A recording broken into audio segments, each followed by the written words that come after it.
Hi అండి. ఈరోజు రెండవ రోజు వినాయకుడు అనమాట. నేను మామూలుగా 5 రోజులు పెట్టుకుంటా వినాయకుడిని. అలాగే అఖండ దీపం కూడా పెడతానమాట. ఈరోజు అండి నేను ఏం చేశానో నైవేద్యము కేసరి అలాగే పొంగల్ చేశానమాట.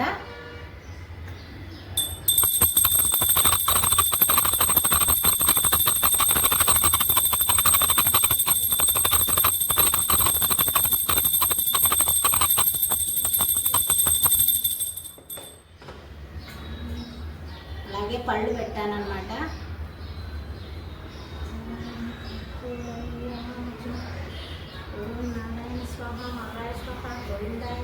చూడండి కేసరి పొంగలి, దానిలోకి కొబ్బరి చట్నీ చేసినాను. అసలు ఇట్లా జారిపోతుంది అనమాట.